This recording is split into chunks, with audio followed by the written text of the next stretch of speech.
बिस्मिल्लाहिर्रहमानिर्रहीम। अस्सलाम वालेकुम डियर स्टूडेंट्स। आज का लेक्चर स्पेशली एमडी कैड के स्टूडेंट्स के लिए है और हम इस लेक्चर में बायोलॉजी का एक पेपर डिस्कस करेंगे जो कि 2009 का है। और स्टूडेंट्स इस लेक्चर को मुकम्मल तौर पर सुनिएगा और ये जितने भी क्वेश्चंस हैं इनको आपने ध्यान से सॉल्व करना है और दूसरे स्टूडेंट्स तक शेयर भी करना है। बहुत शुक्रिया। आइए देखते हैं। यहाँ पे स्टूडेंट एक बात आपसे और डिस्कस करता चला जाऊँ कि जो भी आप क्वेश्चन सॉल्व करते हैं उसका आपने सही जो ऑप्शन है वो तो ढूंढना ही है। इसके साथ साथ जो बाकी 3 ऑप्शन हैं वो भी आपने सर्च करने हैं कि वो गलत क्यों हैं। डिस्कशन का मकसद ये है कि आप एक क्वेश्चन का एक आंसर तो ढूंढते हैं, लेकिन 3 जो बाकी उसने ऑप्शन दिए हैं उसमें आपने उनकी वजह ढूंढनी है कि ये क्यों नहीं है, ताकि आपका एक क्वेश्चन नहीं बल्कि 4 क्वेश्चन आपके सॉल्व हो रहे हों, क्योंकि जो 3 बाकी ऑप्शन हैं उनसे आगे मज़ीद 3 क्वेश्चन भी बनाए जा सकते हैं। तो आइए देखते हैं स्टूडेंट्स। पहला क्वेश्चन है आज का, if DNA strand is GCTATGG messenger RNA strand synthesised from it would be. यानी कि अगर एक डीएनए का स्ट्रैंड है उसमें न्यूक्लियोटाइड का सीक्वेंस GCTATGG है, तो बताइए इससे जो तैयार होने वाला मैसेंजर आरएनए है वो क्या होगा। तो यहाँ पर स्टूडेंट एक बात आपको क्लियर होनी चाहिए कि ट्रांसफ़र आरएनए, मैसेंजर आरएनए या राइबोसोमल आरएनए, कोई भी आरएनए की टाइप है उसमें थायमीन नहीं होती है कि टी नहीं होती, तो उसकी जगह पे क्या होगा, फिर यू होगा। तो जहाँ पे ये जो स्ट्रैंड दिया हुआ है GCTATGG, तो आपको पता है कि आरएनए के अंदर इसके बिल्कुल अपोजिट न्यूक्लियोटाइड्स पाए जाएंगे। लेकिन फ़र्क ये होगा कि अगर डीएनए के अंदर ए है तो इसका ऑपोजिट क्या होता है, टी होता है, लेकिन इन केस ऑफ आरएनए इसका ऑपोजिट क्या होगा, यू होगा। तो जो इसका कॉम्प्लीमेंट स्ट्रैंड होगा उसके अंदर न्यूक्लियोटाइड्स बिल्कुल इसके ऑपोजिट होंगे, लेकिन जहाँ पे ए है उसकी जगह पे टी की बजाय यू आएगा। तो ये देखते हैं, अगर जी है तो इसका ऑपोजिट क्या होता है, सी होता है। तो जी और सी बॉन्डिंग बनाते हैं, इस तरह से सी और जी बॉन्डिंग बनाते हैं। तो यहाँ पे सी है तो जी आएगा, टी है तो ए आएगा। ठीक हो गया जी, क्योंकि टी और ए दोनों ही आपस में बॉन्डिंग बनाते हैं। क्योंकि टी डीएनए में है तो आरएनए में ए आ सकता है। अब नेक्स्ट है ए, तो ए के ऑपोजिट क्या होता है, टी। तो टी क्योंकि आरएनए में नहीं होता लिहाजा इसकी जगह पे आ जाएगा यू। फिर आ गया था जी, इसका ऑपोजिट सी होगा, फिर जी है तो सी होगा। तो इसका जो राइट आंसर है वो अल्फा है। अगर हम बीटा में देखें तो बीटा में नो डाउट कि जी की जगह पे सी है, सी की जगह पे जी भी है, और टी की जगह पे उसने टी ही लिख दिया है जो कि गलत है। इसका मतलब ये इसका आंसर नहीं हो सकता। फिर आ जाए चार्ली में, जी की जगह उसने सी लिखा है, ठीक है। फिर ऐसे ही अगर हम सी की जगह देखें तो जी लिखा हुआ है, फिर टी की जगह पे उसने ए लिखा है, ये भी ठीक है। फिर ए की जगह टी लिख दिया, तो इसका मतलब क्या है कि इसमें तो ये पाया नहीं जाता, टी तो होता ही नहीं है। डी में भी ऐसे ही है, जो 4th न्यूक्लियोटाइड है वो उसने क्या दिया हुआ है जी, अगेन टी दिया हुआ है। इसका मतलब ये है कि टी तो इसमें नहीं पाया जाता। इसका मतलब ये हुआ कि ये भी आंसर रॉन्ग है। तो इसमें जो बिल्कुल सही था वो है जी अल्फ़ा, लिहाजा अल्फ़ा इसका आंसर बिल्कुल ठीक कहलाएगा। उसमें देखें टी बिल्कुल भी नहीं है, टी सिरे से ही नहीं है। मतलब ये सिंपल आपको इंडिकेशन दे रहा है कि आरएनए में टी होता ही नहीं है, इस वजह से इसका सही ऑप्शन अल्फ़ा है जी। स्टूडेंट्स सेकंड क्वेश्चन है जी, that is which one of the following condition best described in active membrane potential. आपको स्टूडेंट्स पता होना चाहिए कि मेम्ब्रेन पोटेंशियल 2 तरह का होता है। मेम्ब्रेन पोटेंशियल है क्या, मेम्ब्रेन पोटेंशियल हम कहते हैं कि ये एक्चुअली एक ऐसी कंडीशन है मेम्ब्रेन पोटेंशियल जिसमें 2 ऑपोजिट चार्जेस एक दूसरे से अलग होते हैं और उनके दरमियान में एक इंसुलेटर होता है। उसको कहते हैं potential, membrane potential, active potential कहते हैं या मेम्ब्रेन पोटेंशियल कहते हैं। क्योंकि इसको मेम्ब्रेन पोटेंशियल इस वजह से कहते हैं क्योंकि इसमें प्लाज्मा मेम्ब्रेन एज इंसुलेटर काम कर रही होती हैं और चार्जेस अलग-अलग होते हैं। तो मेम्ब्रेन पोटेंशियल की 2 टाइप्स हैं, रेस्टिंग मेम्ब्रेन पोटेंशियल और active membrane potential. Resting membrane potential क्या है कि ऐसा पोटेंशियल, इलेक्ट्रिकल पोटेंशियल मेम्ब्रेन के ऊपर जब मेम्ब्रेन रेस्ट पे होती है, जब मेम्ब्रेन न्यूरॉन्स को मेम्ब्रेन इलेक्ट्रिकल इम्पल्स को कंडक्ट ना कर रही हो। जबकि एक्टिव मेम्ब्रेन पोटेंशियल क्या है, ये ऐसी कंडीशन है जब न्यूरॉन जो है वो नर्व इम्पल्स को कंडक्ट कर रहा होता है। ठीक हो गया जी। तो आपके सामने यहाँ पे उसने 4 ऑप्शन दिए हैं। यहाँ पे उसने क्वेश्चन ये पूछा है कि बताएं कि जब मेम्ब्रेन एक्टिव होगी उस वक्त उसकी कंडीशन कौन सी होगी। याद रखिए स्टूडेंट, जब मेम्ब्रेन रेस्ट पे होती है यानी कि रेस्टिंग मेम्ब्रेन पोटेंशियल, उस वक्त जो मेम्ब्रेन है वो अंदर से पॉजिटिव होती है ज़्यादा और बाहर से ज़्यादा नेगेटिव होती है, क्योंकि अंदर की तरफ सोडियम आयन आ रहे होते हैं और बाहर पोटाशियम आयन जा रहे होते हैं। तो इसका मतलब ये हुआ कि मेम्ब्रेन बाहर से ज़्यादा क्या होती है जी, पॉजिटिव, और अंदर से ज़्यादा नेगेटिव होती है। मतलब ये है, इसको ज़रा दोबारा क्लियर कर लें कि रेस्टिंग मेम्ब्रेन पोटेंशियल में जो मेम्ब्रेन है बाहर से ज़्यादा पॉजिटिव होती है।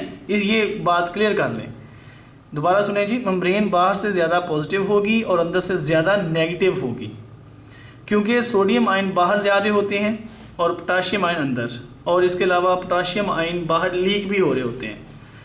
तो ये डिफरेंट फैक्टर की वजह से रेस्टिंग मेम्ब्रेन पोटेंशियल में प्लाज्मा मेम्ब्रेन बाहर से ज़्यादा पॉजिटिव होती है और अंदर से ज़्यादा नेगेटिव होती है। ठीक हो गया जी। तो ये बात तो क्लियर होगी, कब होती है, जब रेस्टिंग मेम्ब्रेन रेस्ट पे होती है। और जब मेम्ब्रेन एक्टिव होती है तो बिल्कुल इसके ऑपोजिट, एक्टिव मेम्ब्रेन पोटेंशियल के दौरान प्लाज्मा मेम्ब्रेन ऑफ न्यूरॉन अंदर से ज़्यादा पॉजिटिव और बाहर से ज़्यादा नेगेटिव होती है। तो इसका मतलब ये हुआ कि यहाँ पे क्वेश्चन में क्या पूछा गया है कि जब न्यूरॉन की मेम्ब्रेन एक्टिव होगी तो उस पे कौन सी, इन चारों में से कौन सी कंडीशन होगी। तो हमें ये बात का पता है कि जब मेम्ब्रेन एक्टिव होती है तो मेम्ब्रेन क्या होता है, बाहर से ज़्यादा नेगेटिव हो जाती है, अंदर से ज़्यादा पॉजिटिव। तो आइए देखते हैं, पहले ऑप्शन में बाहर से ज़्यादा पॉजिटिव है, अंदर ज़्यादा नेगेटिव है। आउटसाइड में देखें तो पॉजिटिव चार्ज है, इनसाइड में देखें तो नेगेटिव है। इसका मतलब ये इसका ऑप्शन सही नहीं है, ये तो रेस्टिंग मेम्ब्रेन पोटेंशियल है। बीटा में देखें तो आउटसाइड से पॉजिटिव है, इनसाइड से भी पॉजिटिव है। इसका मतलब ये है कि इसका ऑप्शन ये भी गलत है। चार्ली में देखें तो आउटसाइड में पॉजिटिव नेगेटिव मौजूद हैं और इनसाइड में भी नेगेटिव और पॉजिटिव मौजूद हैं। अगर हम डेल्टा में देखते हैं तो आउटसाइड में नेगेटिव है और इनसाइड में पॉजिटिव है, तो इसका मतलब इसका सही आंसर डेल्टा है। तो ये स्टूडेंट क्लियर होगी बात। नेक्स्ट क्वेश्चन है dear students, that is question है जी कि tissue rejection is executed by, यानी कि टिश्यू रिजेक्शन कैसे होती है। टिश्यू रिजेक्शन के लिए मतलब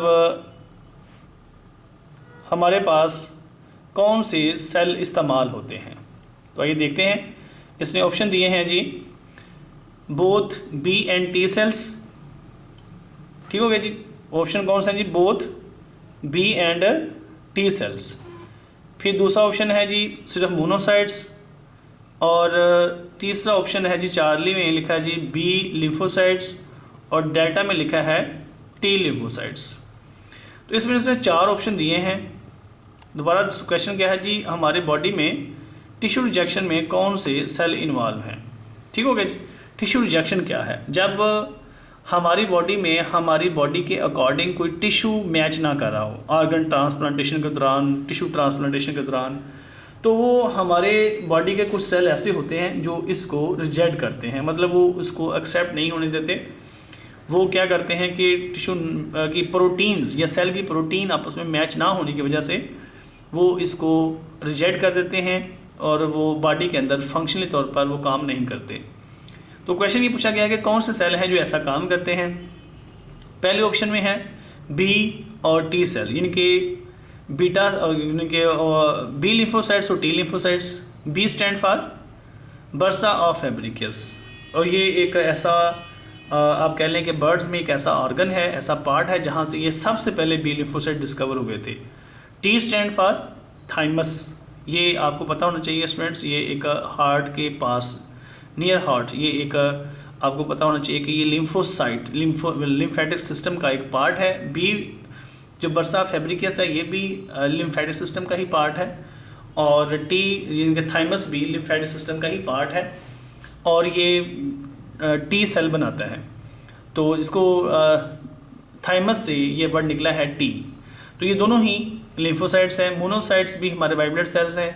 फिर आगे उसने ऑप्शन दिया है बी लिम्फोसाइट, फिर डेल्टा में कहता है टी लिम्फोसाइट। तो याद रखिएगा स्टूडेंट्स, बी लिम्फोसाइट्स और मोनोसाइट इसमें इन्वॉल्व नहीं होते टिश्यू रिजेक्शन में, इसमें इन्वॉल्व होते हैं टी लिम्फोसाइट्स। और टी लिम्फोसाइट के आगे फर्दर डिफरेंट टाइप्स हैं, जैसे memory T lymphocytes, killer T lymphocytes और 2 और टाइप्स हैं। इनकी इसकी टोटल 4 टाइप्स होती हैं। तो याद रखिएगा स्टूडेंट्स, जो टिश्यू रिजेक्शन में इस्तेमाल होते हैं वो कौन से हैं जी? T lymphocyte. इसका सही आंसर क्या होगा? डेल्टा। क्वेश्चन नंबर 4 है, which of the following statement best describe the function of sino arterial node, SA node. तो याद रखिए स्टूडेंट्स, हमारे हार्ट में 2 तरह के नोड हैं। एक है साइनो आर्टेरियल, इनके SA नोड है, और दूसरा है atrio ventricular node. Sino arterial node ये राइट वेंट्रिकल के टॉप पे होता है, ठीक हो गया। और जो एट्रियो वेंट्रिकुलर नोड है वो पाया जाता है कहाँ जी? वो एट्रियम और वेंट्रिकल के दरमियान पाया जाता है। आप क्वेश्चन ये क्या पूछा है कि साइनो आर्टेरियल नोड के बारे में कौन सी बात सही है? पहला ऑप्शन है, it sends out electrical impulses to ventricle to contract. नहीं, ये वेंट्रिकल को इलेक्ट्रिकल इम्पल्सेस सेंड नहीं करता, क्योंकि ये तो पाया जाता है एट्रियम के टॉप पे, इस वजह से ये ऑप्शन इसका गलत है। बीटा में क्या कहता है? It's present at upper end of left atrium. ये भी गलत है, क्योंकि ये लेफ्ट एट्रियम के टॉप पे तो होता नहीं है, ये तो राइट एट्रियम के टॉप पे होता है। It consist of small number of डिफ्यूजली oriented cardiac fibres. बिल्कुल गलत है, ये तो आप कह सकते हैं कि कार्डियक फाइबर इसमें नहीं होते। दूसरा ये है कि जो इसका डेल्टा ऑप्शन है वो है, it send out electrical impulses to atrial muscles causing both atria to contract. ये इसका ऑप्शन बिल्कुल सही है, यानी कि डेल्टा इसका सही है, क्योंकि ये इलेक्ट्रिकल इम्पल्सेस दोनों आर्टरिया को देता है और दोनों आर्टरिया एट अ टाइम कंट्रैक्ट करते हैं, जिसकी वजह से दोनों आर्टरिया का जो ब्लड है दोनों वेंट्रिकल में चला जाता है।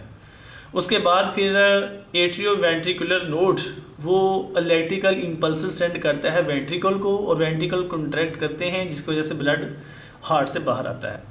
तो इसका जो स्टूडेंट सही आंसर है वो क्या होगा? Delta. The next question is that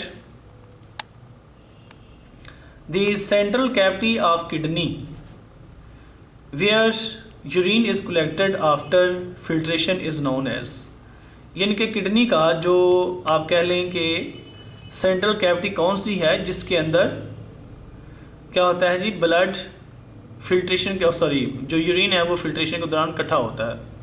इनके वो सेंट्रल कैविटी किडनी की कौन सी है जहाँ पे यूरिन फिल्ट्रेशन के दौरान बाद इकट्ठा होता है? सेंट्रल कैविटी ऑफ किडनी यहाँ पे पूछा है स्टूडेंट, ये बात याद रखिएगा। ब्लड फिल्ट्रेशन के बाद यहाँ पे ये भी बात क्लियर याद रखनी, उसने नेफ्रॉन का नहीं पूछा, उसने किसका पूछा है? किडनी का। तो पहला ऑप्शन है उसने दिया हुआ यूरेटर, तो यूरेटर नहीं हो सकता। यूरेटर इस वजह से नहीं हो सकता कि यूरेटर तो एक नाली है जो किडनी को और यूरिनरी ब्लैडर को आपस में जोड़ती है, तो ये नहीं है। बीटा ऑप्शन है जी पेल्वस, रीनल पेल्वस, यानी कि रीनल पेल्वस इसका ऑप्शन बिल्कुल सही है, क्योंकि ये किडनी का वो पार्ट है जहाँ पे आप ये कह सकते हैं कि यूरिन इकट्ठा होता है। यूरीथ्रा वो नाली है जो कि आप कह सकते हैं यूरिन को बॉडी से बाहर निकालती है। मेल में ये पीनस में होती है, जबकि फीमेल में ये वजाइना से ऊपर है। ठीक हो गया जी। तो ये आप ये कह सकते हैं कि इसका जो चार्ली आंसर वो भी नहीं है। डेल्टा में उसने दिया हुआ है जी यूरिनरी ब्लैडर। तो स्टूडेंट यूरिनरी ब्लैडर वो यूरिनरी सिस्टम का वो पार्ट है जहाँ पे यूरिन स्टोर होता है, किडनी के किडनी से बाहर होता है, ये किडनी का ये पार्ट नहीं है। तो यहाँ पे यूरिन स्टोर होता है बिफोर यूरिनेशन। तो इसका मतलब हुआ कि सही जो आंसर है वो बीटा है। तो ये यहाँ पे ये भी हमने डिस्कस कर लिया कि इसका जो सही आंसर है वो रीनल पेल्वस हो सकती है, ना कि यूरेटर, यूरिथ्रा और urinary bladder. Question number students 5 है, दैट इज क्वेश्चन नंबर 6 है। क्वेश्चन नंबर 6 है जी, aldosterone plays role in, aldosterone का रोल किस में है? याद रखिएगा स्टूडेंट्स, एल्डोस्टेरॉन एक ऐसा हार्मोन है जो एड्रिनल ग्लैंड से पैदा होता है। कहाँ से पैदा होता है जी? एड्रिनल ग्लैंड से। और एड्रिनल ग्लैंड कहाँ पे है बॉडी के अंदर? हमारे ये किडनी के टॉप पे पाए जाते हैं। ठीक हो गया जी। तो एल्डोस्टेरॉन एक स्टेरॉयड हार्मोन है और ये कॉर्टिकोस्टेरॉयड हार्मोन के ग्रुप में से एक हार्मोन है एल्डोस्टेरॉन, और ये एक्ट करता है किडनी ट्यूब्यूल्स पे। कौन से किडनी ट्यूब्यूल्स पे? Ascending limb of loop of Henle. आपको पता है कि लूप ऑफ हेनले के दो पार्ट हैं, एक डिसेंडिंग है और एक असेंडिंग है। तो ये कहाँ एक्ट करता है? असेंडिंग पे। तो ये क्या करता है? वहाँ जाके ये एक्टिव ट्रांसपोर्ट करने में हेल्प करता है और ये सोडियम को अपटेक करता है, सोडियम आयन को ये अपटेक करता है और क्लोराइड आयन को ज़्यादातर। तो ऑप्शन में क्या लिखा है जी? ट्रांसपोर्ट ऑफ, अल्फ़ा में लिखा है ट्रांसपोर्ट ऑफ वाटर, बीटा में लिखा है transport of potassium ions into kidney, Charlie में लिखा है Uptake of sodium in loop of Henle, और डेल्टा में लिखा है रीअब्जॉर्प्शन ऑफ वाटर।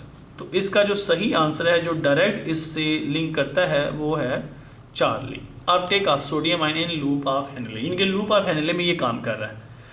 तो लूप ऑफ हेनले के अंदर इसका डायरेक्ट रोल है। Transport of potassium ion Charlie में उसने बीटा में लिखा है किडनी के अंदर, लेकिन किडनी के अंदर और भी बेशुमार पार्ट्स हैं, लिहाजा ये जो मोस्ट क्लोजेस्ट आंसर है वो चार्ली है, क्योंकि लूप ऑफ हेनले से रिलेटेड है और ये एल्डोस्टेरॉन लूप ऑफ हेनले पे ही एक्ट करता है। तो टेक्निकली इसका जो सही आंसर बनेगा वो चार्ली होगा। क्वेश्चन नंबर 7 है जी, a technique used for non surgical removal of kidney stone is called. तो ये आपको पता होना चाहिए कि चैप्टर नंबर 15 में से ही क्वेश्चन है। तो इसमें उसने लिखा है अल्फ़ा में ऑप्शन दिया है अल्ट्रासाउंड, बीटा में दिया है लिथोट्रिप्सी, डेल्टा चार्ली में है डायलिसिस और डेल्टा में है एक्सरेस। तो यहाँ पे बड़ी इंटरेस्टिंग बात यह है कि जो उसने क्वेश्चन पूछा है वो पूछा है टेक्निक का नाम, यहाँ पे उसने रेस का नहीं पूछा हुआ। तो उसने पूछा है टेक्निक बताएं जो कि नॉन सर्जिकल रिमूवल है किडनी स्टोन की। तो आपकी बुक में उसने अल्ट्रासाउंड और एक्सरेज का जिक्र किया है, लेकिन टेक्निक इसका क्या है? वो है lithotripsy. Litho mean stone, tripsy mean treatment, यानी कि स्टोन का बॉडी से किडनी से निकालना। नो डाउट लिथोट्रिप्सी के अंदर अल्ट्रासाउंड एक्सरेज इस्तेमाल की जाती हैं, लेकिन उसने टेक्निक का नाम पूछा, लिहाजा इसका जो सही आंसर है वो लिथोट्रिप्सी है। डायलिसिस तो हमें आपको पता है कि ये ट्रीटमेंट नहीं है, नॉन सर्जिकल ट्रीटमेंट नहीं, ये तो जस्ट बॉडी में से वेस्ट यानी कि नाइट्रोजीनियस वेस्ट यूरिया वगैरह को निकालने को कहते हैं। तो non surgical removal of stones, kidney stones, उसको क्या कहते हैं? हम लिथोट्रिप्सी। क्वेश्चन नंबर 8 है, microcephaly small size skull is due to. Reason पूछी है कि बताएं माइक्रोसेफेली किस वजह से होती है। तो यहाँ पे स्टूडेंट्स आपको पता होना चाहिए माइक्रोसेफेली क्या है। माइक्रोसेफेली याद रखिएगा, ये माइक्रोमीन स्मॉल और सेफेली कहते हैं हेड को, यानी कि स्मॉल साइज्ड हेड या स्कल, स्कल का छोटा रह जाना या हेड का छोटे रह जाना, इसको कहते हैं माइक्रोसेफेली। तो ये एक बच्चों में बीमारी होती है, डिजीज़ है, जो कि एक आप कह सकते हैं कि जेनेटिक डिफेक्ट है, और ये स्केलेटल डिफेक्ट है, स्केलेटल डिफॉर्मिटी है, और ये इसका जो काज है वो जेनेटिक होता है। ये न्यूट्रिशनल काज, पहला ऑप्शन उसने दिया है, अल्फ़ा में न्यूट्रिशनल काज नहीं, न्यूट्रिशनल काज ये नहीं है। न्यूट्रिशनल काज में आपको पता होना चाहिए कि ऑस्टियोमेल्शिया और रिकट्स शामिल हैं। Skeletal damage, no doubt skeletal damage है, लेकिन स्केलेटल डैमेज तो बहुत डिफरेंट टाइप्स के होते हैं, लिहाजा ये ऑप्शन भी इसका सही नहीं है। हार्मोनल काज जो कि इसमें चार्ली ऑप्शन दिया है, ये भी नहीं है। हार्मोनल काज में ऑस्टियोपोरोसिस शामिल है। डेल्टा में उसने दिया है कि ये जेनेटिक डिफेक्ट है, बिल्कुल सही है। तो याद रखिएगा स्केलेटल डैमेज डिफरेंट टाइप्स के होते हैं, जेनेटिक डिफेक्ट हो सकते हैं, हार्मोनल हो सकते हैं, न्यूट्रिशनल हो सकते हैं और अदर हो सकते हैं। तो यहाँ पे उसने पूछा है कि माइक्रोसेफेली किस वजह से है, इसकी वजह पूछी है क्या है। Microcephaly is a skeletal damage है नो डाउट, लेकिन किस वजह से है? वो जेनेटिक डिफेक्ट है इसका, वो जेनेटिक काज है। तो इसका जो सही आंसर होगा स्टूडेंट्स वो डेल्टा होगा। नेक्स्ट क्वेश्चन है जी, question number 9, joints that allow movement in several directions are, यानी कि वो कौन से जॉइंट्स हैं जिनकी वजह से हम हमारे जो जॉइंट्स हैं वो जिनके या बॉडी के पार्ट्स हैं वो सर्वल डायरेक्शन में मूव करने के लिए काबिल होते हैं। तो पहला है उसने ऑप्शन दिया alpha hinge joints. Dear students, इसका आंसर हिंज जॉइंट नहीं है। हिंज जॉइंट्स तो टू डायरेक्शन में मूव करते हैं, up and down, just like a hinge, जैसे दरवाज़ा मूव करता है टू डायरेक्शन में, फॉरवर्ड और बैकवर्ड। बीटा ऑप्शन में है बॉल एंड सॉकेट जॉइंट्स। ये पाए जाते हैं हमारे बाजू में, यानी कि ये आर्म में पाए जाते हैं, तो शोल्डर में पाए जाते हैं। इसको हम कह सकते हैं ये मल्टीपल डायरेक्शन में मूव करते हैं। ठीक हो गया जी। तो इसका जो सही आंसर है वो बीटा है, बॉल एंड सॉकेट जॉइंट्स। एक बॉल है जो कि एक सॉकेट के अंदर फिक्स होती है, तो बॉल एंड सॉकेट जॉइंट ये मल्टीपल डायरेक्शन में मूव कर सकते हैं। चार्ली में ऑप्शन दिया उसने फाइब्रस जॉइंट्स। फाइब्रस जॉइंट्स तो मूवमेंट बिल्कुल नहीं इजाज़त नहीं देते। ये हमारे स्कल में पाए जाते हैं, फाइब्रस जॉइंट्स दांतों के दरमियान पाए जाते हैं, स्कल के दरमियान में। इस तरह से कार्टिलेजिनियस जॉइंट्स भी नहीं हो सकते, ये बहुत कम या लिटिल या नो मूवमेंट में हेल्प करते हैं, जैसे हमारी ये वर्टिब्री के दरमियान पाए जा सकते हैं। तो लिहाजा ये डेल्टा बी इसका ऑप्शन सही नहीं है। इसका सही ऑप्शन है वो क्या है जी, बीटा ऑप्शन है, ball and socket joints. Question number 10 है collagen fibres of bone are hardened by deposits of. किस वजह से कोलेजन फाइबर्स यानी कि आप कह सकते हैं कि हार्ड हो जाते हैं। दुनिया में ह्यूमन के अंदर यानी कि ह्यूमन बॉडी के अंदर ये कह लें सबसे ज़्यादा जो प्रोटीन पाई जाती है वो कोलेजन ही है। वैसे दुनिया के अंदर सबसे ज़्यादा कायनात में कौन सी प्रोटीन पाई जाती है वो आपको पता होना चाहिए, चैप्टर नंबर 11 में उसका जिक्र किया गया है फर्स्ट ईयर में। वो है जी रिबिस्को एंजाइम है। तो ह्यूमन बॉडी में सबसे ज़्यादा प्रोटीन कौन सी है, वो कोलेजन है। कोलेजन की वजह से हमारी जो आप कह सकते हैं कि कनेक्टिव टिश्यूज़ हैं, जैसे रिजिड कनेक्टिव टिश्यू जिसको बोन और कार्टिलेज कहते हैं, ये हार्ड हो जाती हैं कोलेजन की वजह से, इसकी एक्सक्रीशन की वजह से। और कोलेजन फाइबर्स ये एक नॉन लिविंग मैट्रिक्स के अंदर फंस जाते हैं और ये बोन और कार्टिलेज के सेल्स ही रिलीज़ करते हैं मैट्रिक्स। तो याद रखिएगा कोलेजन फाइबर्स मज़ीद हार्ड किस वजह से होते हैं, कैल्शियम फास्फेट की वजह से होते हैं। तो अल्फ़ा में कैल्शियम फास्फेट ही है, इसका जो सही आंसर होगा वो कैल्शियम फास्फेट ही है। कैल्शियम ऑक्सलेट भी हमारी बॉडी में पाया जाता है, लेकिन ये हार्ड नहीं करता इतना जितना कैल्शियम फास्फेट करता है। कैल्शियम कार्बोनेट भी पाया जाता है, लेकिन इसका रोल इतना ज़्यादा नहीं है जितना कैल्शियम फास्फेट का है।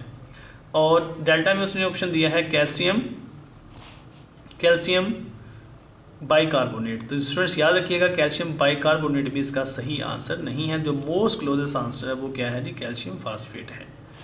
Question number 11 that is which of the following neurotransmitter lies outside the central nervous system. Central nervous system में से बाहर कौन सा हार्मोन है जो काम करता है। तो इसमें पहला ऑप्शन दिया है जी सेरोटोनिन, और बीटा पे है डोपामीन, चार्ली पे है एसिटाइलकोलिन और डेल्टा पे है एड्रेनालिन। तो याद रखिएगा स्टूडेंट्स, जो सेंट्रल नर्वस सिस्टम से बाहर, सीएनएस से बाहर यानी कि ब्रेन और स्पाइनल कॉर्ड से बाहर हार्मोन काम करता है, उसका नाम है एसिटाइलकोलिन। तो इसका सही आंसर क्या होगा, चार्ली। तो इसके बाद उसने अल्फ़ा पे लिखा हुआ है सेरोटोनिन, ये जो सेंट्रल नर्वस सिस्टम में काम करता है, डोपामीन में ब्रेन में काम करता है, और एड्रेनालिन ये नो डाउट कि एड्रेनल ग्लैंड से पैदा होता है, लेकिन इसका जो न्यूरोट्रांसमीटर के तौर पे जो काम करने वाला मतलब आउटसाइड सेंट्रल नर्वस सिस्टम है न्यूरॉन्स के दरमियान, वो है एसिटाइलकोलिन। एड्रेनालिन का जो काम है वो मसल, आप कह सकते हैं कि गट के या स्केलेटल मसल के ऊपर ये काम करता है, वो ब्लड वेसल को कंट्रैक्ट और रिलैक्स करने में हेल्प करता है। लेकिन जो न्यूरॉन्स पे जाके ऐड करता है वो कौन सा है, एसिटाइलकोलिन है। तो इसका सही आंसर चार्ली है। क्वेश्चन नंबर 12 है, दैट इज क्वेश्चन नंबर 12 है which pair of hormones question number 12 which hormonal pair shares a common hypothalamic releasing factor. यानी कि वो कौन सा पेयर है हार्मोन का जिसका रिलीजिंग फैक्टर जो कि हाइपोथैलेमस से रिलीज होता है वो कॉमन है। यानी कि आपको बेटे पता होगा कि पिट्यूटरी ग्लैंड से जो हार्मोन रिलीज़ होते हैं, क्या जी, जो पिट्यूटरी ग्लैंड से हार्मोन रिलीज़ होते हैं वो हाइपोथैलेमस के कंट्रोल में होते हैं। ठीक हो गया जी। तो हाइपोथैलेमस में से रिलीजिंग फैक्टर रिलीज होता है और वो रिलीजिंग फैक्टर जाके एक्ट करता है कहाँ, पिट्यूटरी ग्लैंड में, और पिट्यूटरी ग्लैंड से फिर रिलीजिंग फैक्टर रिलीज होते हैं और फिर उनकी मदद से पिट्यूटरी ग्लैंड के हार्मोन रिलीज होते हैं। अब यहाँ पे कहता है कि वो कौन सा हार्मोन का पेयर है जिनको दोनों को कंट्रोल करने वाला एक ही हाइपोथैलेमिक रिलीजिंग फैक्टर है। पहले ऑप्शन में इसने दिया है STH एंड LH, ये तो दोनों ही डिफरेंट हार्मोन है। STH सोमैटोट्रोफिन हार्मोन है जो कि ग्रोथ को प्रमोट करता है, और LH ल्यूटिनाइजिंग हार्मोन है जो कि ओवुलेशन काज करता है। ये नहीं हो सकते दोनों। बीटा में ऑप्शन उसमें दिया है जी ACTH एंड LH, एडिनोकार्टिकोट्रोपिक हार्मोन और LH। एडिनोकार्टिकोट्रोपिक हार्मोन तो इसकी नेचर अलग है और ये जाके एडिनल ग्लैंड पे एक्ट करता है। LH तो ज़ाहिर है ये ओवुलेशन काज करता है। चार्ली में उसने ऑप्शन दिया है FSH and STH। FSH is the follicle stimulating hormone और STH क्या है, सोमैटोट्रोफिन हार्मोन है। इनका दोनों का रोल अलग अलग है, इनका भी हाइपोथैलेमिक रिलीजिंग फैक्टर एक जैसा नहीं हो सकता। डेल्टा में ऑप्शन दिया है FSH and LH। FSH follicle stimulating hormone है और LH ल्यूटिनाइजिंग हार्मोन है। ये दोनों ही गोनेडल हार्मोन है और इसका मतलब ये हुआ कि दोनों का एक्शन गोनेड्स पे है, लिहाजा इन दोनों का जो रिलीजिंग फैक्टर है वो एक जैसा हो सकता है। तो इसका जो सही आंसर है वो क्या होगा जी, बोले डेल्टा होगा। इसका जो सही आंसर है वो डेल्टा है। क्वेश्चन नंबर 13 है, that is which of the following will happen if fertilisation does not occur. अगर फर्टिलाइजेशन नहीं होती तो इनमें से कौन सा ऑप्शन सही है जो होगा। अगर फर्टिलाइजेशन एग की नहीं होती तो क्या होगा, मेनोपॉज शुरू हो जाएगा। अल्फ़ा में लिखा है बिल्कुल नहीं, ऐसा नहीं होगा। बीटा में लिखा है कि कार्पस ल्यूटियम डिजेनरेट होगी, चलें देख लेते हैं जी। चार्ली पे लिखा है FSH सिक्रीशन इज़ इंक्रीज्ड और डेल्टा पे है प्रोजेस्टेरॉन सिक्रीशन इज़ इंक्रीज्ड। तो स्टूडेंट्स याद रखिएगा, कार्पस ल्यूटियम एक ओवरी के अंदर एक ऐसी टिश्यूज़ है जो प्रोजेस्टेरॉन पैदा करती है और प्रोजेस्टेरॉन के पैदा होने से जो यूट्रस है वो थिक होती है और इसके अलावा यूट्रस वेस्कुलराइज भी होती है, उसमें ब्लड की सप्लाई बढ़ती है। तो अल्फ़ा में उसने लिखा हुआ है मेनोपॉज। मेनोपॉज एक ऐसी कंडीशन है जिसमें फीमेल की बॉडी के अंदर एग प्रोड्यूस होना बंद हो जाते हैं। तो ये तो एक ख़ास एज के बाद है। मेनोपॉज की जो एज है वो 45 से 55 के दरमियान ईयर्स ओल्ड इसके एज के दरमियान होता है और जिसकी एवरेज जो एज है वो 50 ईयर्स है। तो लिहाजा अल्फ़ा ऑप्शन नहीं है। बीटा ऑप्शन उसमें दिया हुआ है कि कार्पस ल्यूटियम डीजेनरेट हो जाती है, ये इसका सही आंसर है कि जब फर्टिलाइजेशन नहीं ना होती तो उसके बाद क्या होता है कि जो कार्पस ल्यूटियम होती है जो कि ओवरी के अंदर बनती है ये ख़त्म हो जाती है और प्रोजेस्टेरॉन की सिक्रीशन बंद हो जाती है। तो इसका मतलब है उसने चार्ली ऑप्शन दिया FSH सिक्रीशन इंक्रीज्ड, नहीं ऐसा नहीं होता। FSH सिक्रीशन तो पहले ही रुकी होती है, ये तो एस्ट्रोजन इसकी सिक्रीशन को रोक चुका होता है। प्रोजेस्टेरॉन सिक्रीशन इंक्रीज नहीं, बिल्कुल भी नहीं। प्रोजेस्टेरॉन सिक्रीशन कैसे इंक्रीज हो सकती है जैसे कार्पस ल्यूटियम नहीं रहा। तो इसका जो सही आंसर है वो बीटा है। क्वेश्चन नंबर 14 है स्टूडेंट्स, न्यू बॉर्न इन्फेंट यानी कि जो बच्चे हैं, जो नए पैदा बच्चे हुए हैं, इन्फेंट बच्चों को कहते हैं, न्यू बॉर्न बेबी को कहते हैं, मे एक्वायर उनको डिजीज़ लग सकती है, कौन सी, सीरियस आई इन्फेक्शन हो सकता है if his her mother has, यानी कि जब बच्चा पैदा हुआ है तो उसको कौन सी बीमारी, उसको eye infection, serious eye infection हो सकता है अगर मदर में कौन सी डिजीज़ हो, इनमें डिजीज़ में से। जैसे उसने अल्फ़ा में ऑप्शन दिया है, अल्फ़ा में ऑप्शन है students that is gentle herpes, beta में एड्स है, सी में गोनोरिया और डेल्टा में है साइफिलिस। तो याद रखिएगा जेंटल हर्पीस इसकी रीज़न नहीं है। नो डाउट कि जेंटल हर्पीस में आई इन्फेक्शन हो सकता है लेकिन सीरियस आई इन्फेक्शन नहीं होता। एड्स में भी ऐसा नहीं है। तो इसका सही आंसर गोनोरिया है, गोनोरिया। तो याद रखिएगा गोनोरिया एक ऐसी डिजीज़ है जिसमें पेशेंट को सीरियस आई इन्फेक्शन होता है।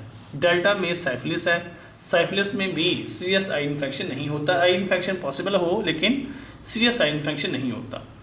जेंडल हर्पीज़ एक ऐसी डिजीज़ है जो हर्पीज़ सिम्प्लेक्स वायरस से होती है। एड्स भी वायरस से होती है जिसका नाम है HIV, और गनोरिया एक बैक्टीरियल डिजीज़ है, नाइजेरिया गनोरियाई। और सेफिलिस भी एक बैक्टीरियल डिजीज़ है, ट्रेपोनीमा पैलिडियम। तो ये आपको इसके काजेटिव एजेंट का पता होना चाहिए, ये भी आपको MCQs में पूछा जा सकता है। तो ये स्टूडेंट्स नेक्स्ट क्वेश्चन देखते हैं, दैट इज क्वेश्चन नंबर 15 है कि at cephalic end of primitive streak, यानी कि ये ग्रोथ एंड डेवलपमेंट है चिक की, उसमें से क्वेश्चन आया closely packed cells form a local thickening known as, यानी कि स्फेलिक एंड प्रिमिटिव स्ट्रीक के स्फेलिक एंड इनके हेड की तरफ जो एक लोकल थिकनिंग, मुकामी थिकनिंग होती है सेल्स की, उसको क्या कहते हैं? तो सिंपल सा इसका आंसर है हैंसन नोड कहते हैं। गैस्ट्रोसील नहीं है, ये कैविटी होती है। प्रिमिटिव रिजेस, ये भी किनारे होते हैं, ये भी नहीं है लोकल थिकनिंग। प्रिमिटिव गट, ये तो कैविटी है, ये भी नहीं हो सकता। तो इसका जो सही आंसर है वो हैंसन नोड है। क्वेश्चन नंबर 16 है dear students, that is in plants the red light favours. याद रखिएगा रेड लाइट ऐसी लाइट है जो लॉन्ग डे प्लांट्स में फ्लावरिंग को इंड्यूस करती है। तो फ्लावरिंग जब इंड्यूस होती है तो ये इसका काम, प्लांट्स में रेड लाइट का काम सेल की एलोंगेशन है।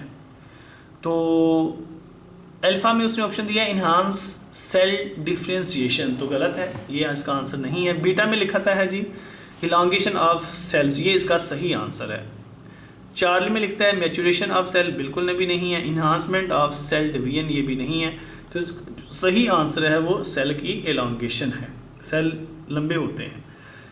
नेक्स्ट क्वेश्चन है students, that is the reaction between the phosphate group of one nucleotide, यानी कि एक न्यूक्लियोटाइड है, उसके एक कार्बन पे, कार्बन नंबर 3 पे ले लें या कार्बन नंबर 5 पे, क्योंकि दो ही जगह पे फास्फेट लगे होते हैं, उनमें लगा हुआ है जी फास्फेट। ठीक हो गया जी, एक न्यूक्लियोटाइड फास्फेट के आपको पता है फास्फेट के ऊपर 4 लगे होते हैं ऑक्साइड्स, यानी कि 3 ऑक्साइड लगे, एक तरफ हाइड्रोक्साइड्स, एक तरफ O लगा हुआ है और 3 OH लगे हुए हैं।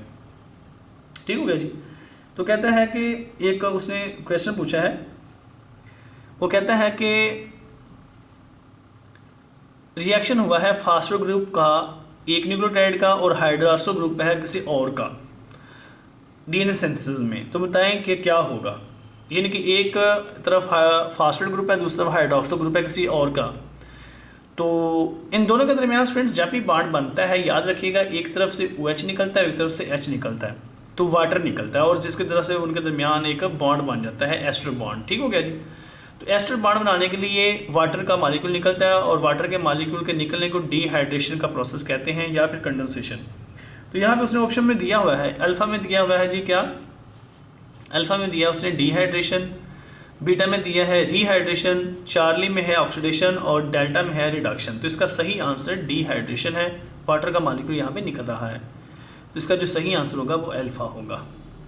क्वेश्चन नंबर 18, क्वेश्चन नंबर 18 में वो क्वेश्चन पूछता है जी, क्या क्वेश्चन है जी कि enzyme which attach the Okazaki fragment in lagging strand is called.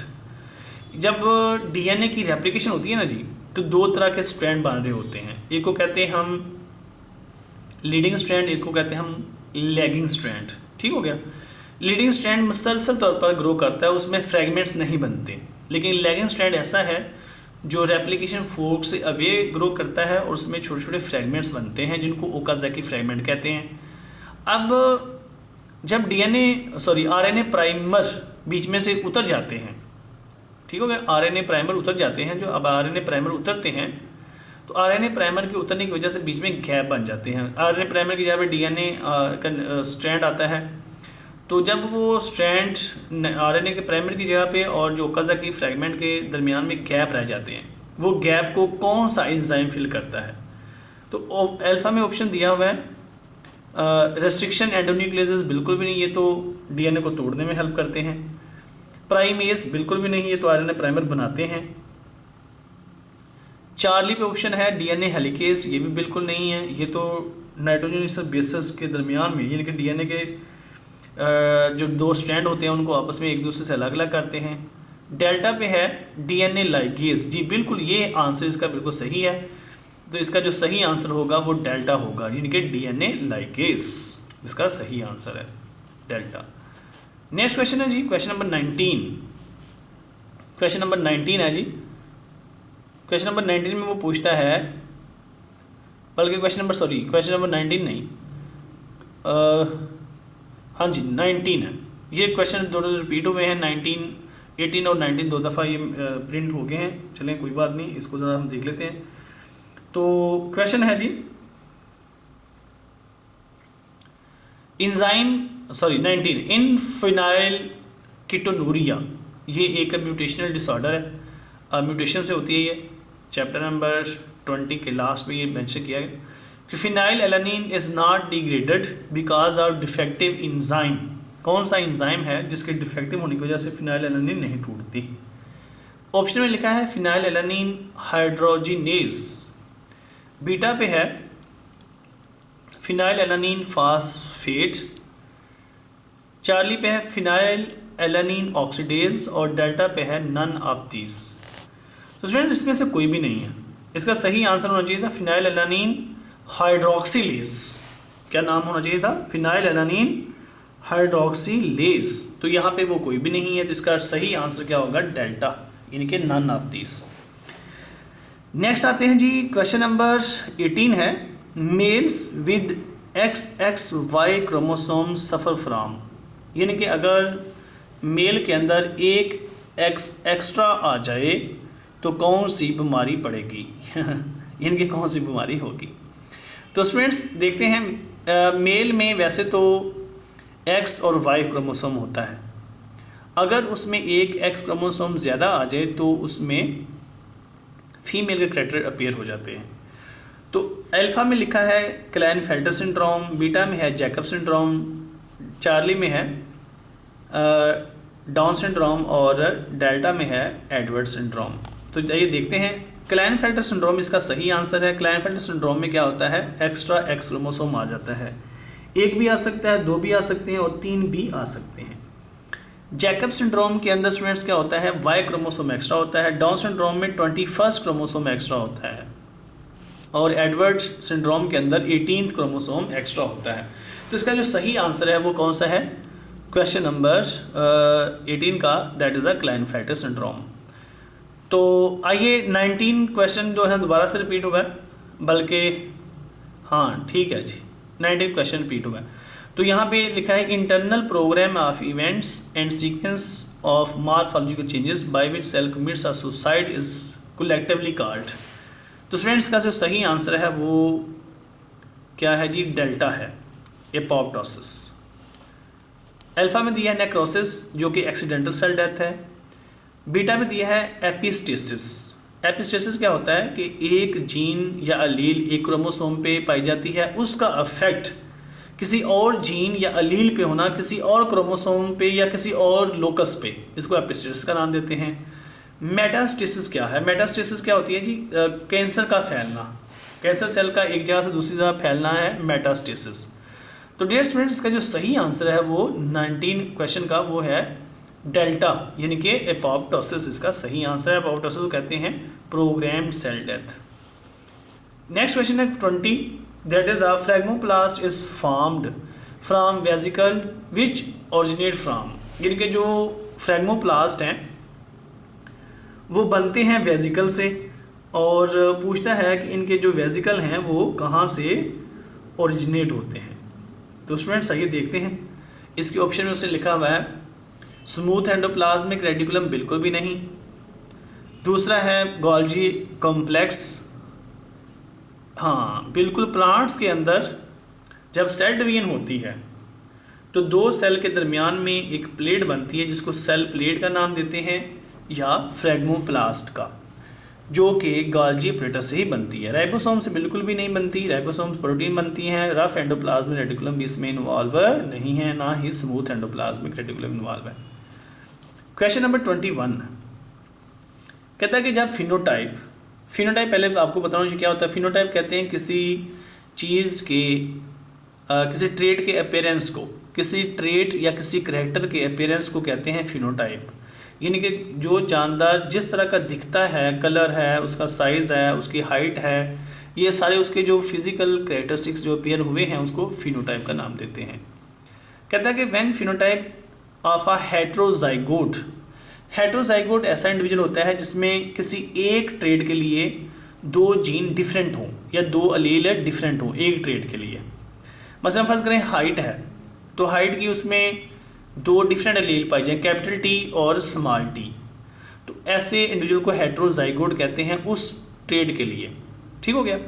तो कहता है कि when phenotype of a heterozygote is between the phenotype of both homozygote parents, मतलब पेरेंट्स दो होमोजाइगोट है। मतलब फर्ज करें कि एक पेरेंट है, प्लांट है, उसका जो कलर है वो रेड है और उसका जीनोटाइप है कैपिटल आर। ठीक हो गया जी, ऐसे कह लें। तो कैपिटल आर है, दोनों एक जैसे हैं तो वो होमोजाइगोट हो गया। एक दूसरा प्लांट है, उसका जीनोटाइप है वो वाइट फ्लावर है, उसको लिख लेते हैं हम, चलो डब्ल्यू से ज़ार कर लें, डब्ल्यू है डब्ल्यू, ये भी होमोजाइगोट हो गया। ये दोनों होमोजाइगोट है, इनका क्रॉस करवाया तो रेड प्लांट से कैपिटल आर आया और वाइट से कैपिटल डब्ल्यू आ गया। ठीक हो गया, ऐसे कर लें तो क्या बन गया आर डब्ल्यू। अब आर डब्ल्यू क्या है, ये हेट्रोजाइगोट है क्योंकि इसमें दोनों अलील डिफरेंट हो गई हैं, ये दोनों जीन डिफरेंट हो गई हैं, ये हेट्रोजाइगोट है।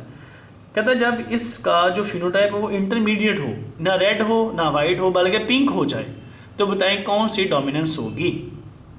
तो अल्फा में ऑप्शन है इनकम्प्लीट डोमिनेंस, तो इसका सही आंसर यही है, इनकम्प्लीट डोमिनेंस है, क्योंकि कंप्लीट तो हुआ नहीं है।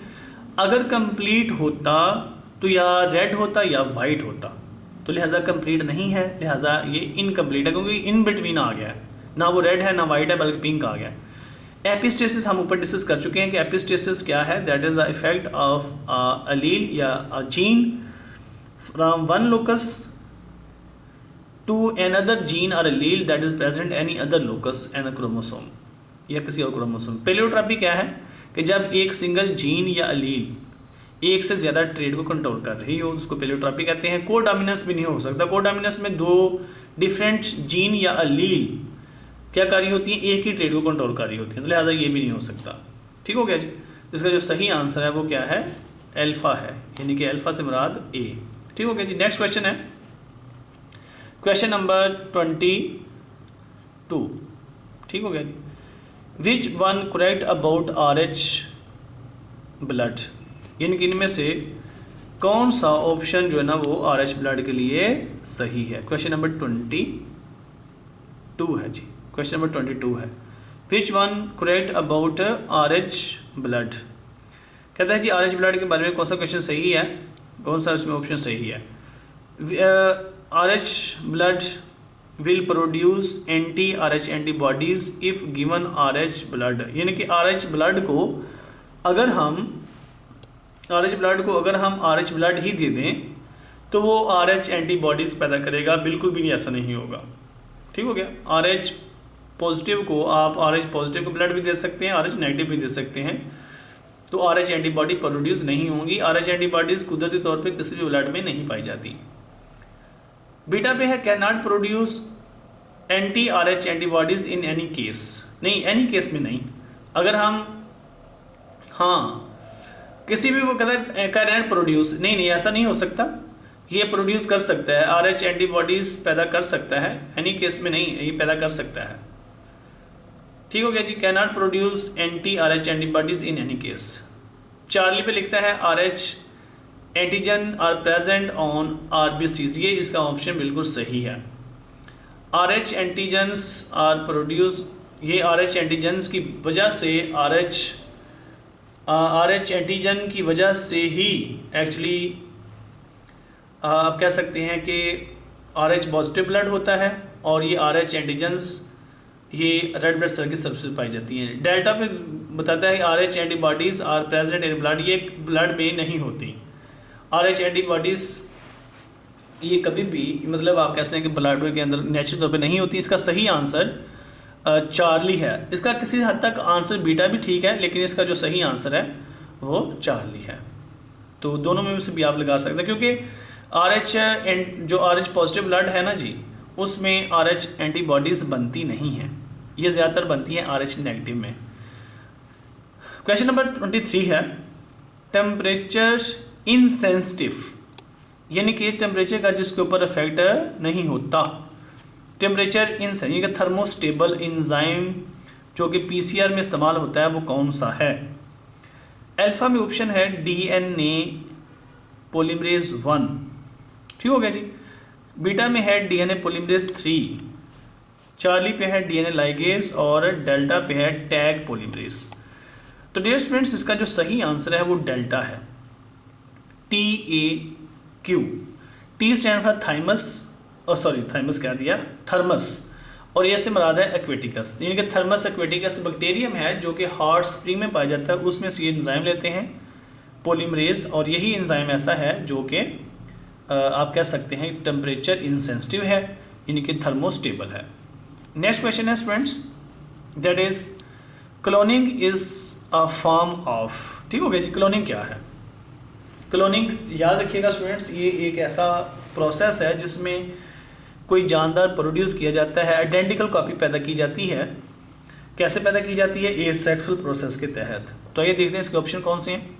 Cloning is a form of parthenogenesis, बिल्कुल भी नहीं है। पार्थेनोजेनेसिस तो नो डाउट कि ये एक है, ये ऐसा प्रोसेस